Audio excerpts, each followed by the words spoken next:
Prisoners inside a jail in Bahrain are on hunger strike, saying they're being mistreated. Around 600 inmates began a hunger strike 10 days ago over conditions inside Jau Prison in the east of the country. They've complained that they're denied religious and visitor rights and are being kept in solitary confinement. But media in Bahrain says that an official investigator found the prison's managers haven't broken any regulations. Ahmed Alwadaei is Director for Advocacy at the Bahrain Institute for Rights and Democracy. He's also a former inmate at that prison and joins us now live from Weymouth in the United Kingdom. Good to have you with us, sir. What's this hunger strike really all about? What do you make of the findings by the independent Ombudsman?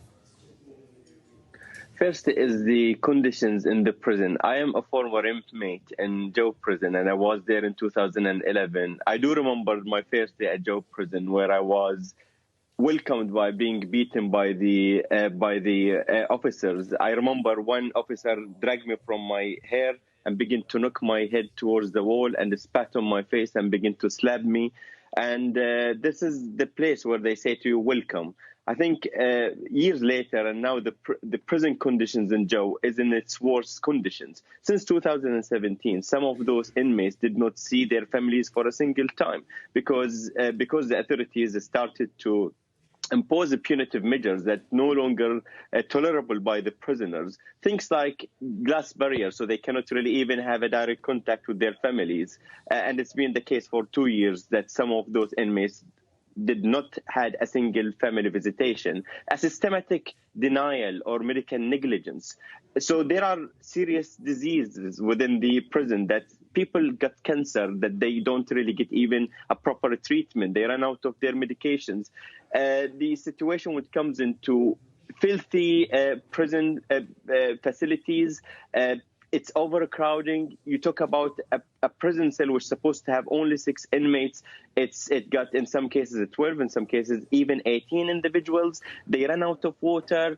They had bad food. In many cases, they documented mass numbers of individuals facing food poisoning is because of the poor quality of the food. So in summer, they ran out of air conditioning, ran out of water, and they couldn't even flush the toilet, which is stuck in their cell. This is how bad it is in there. But so the Ombudsman, the independent Ombudsman, has given this prison a clean bill of health. What do you make of that?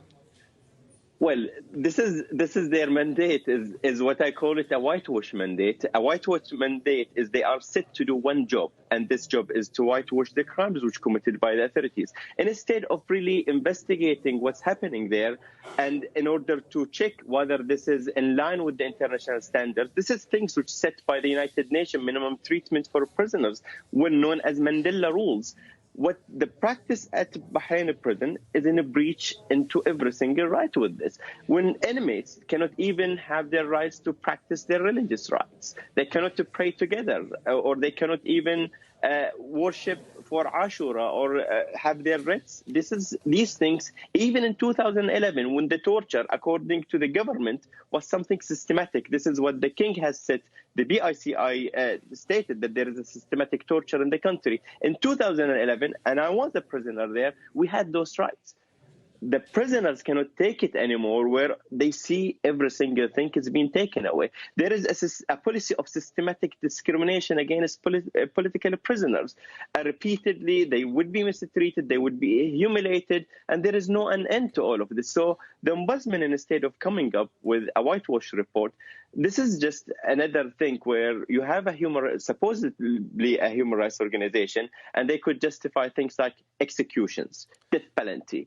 This is how far they go on, and this is why the United Nations Committee Against Torture named the Ombudsman as one of those institutions which are not effective, nor independent, and not an impartial institution.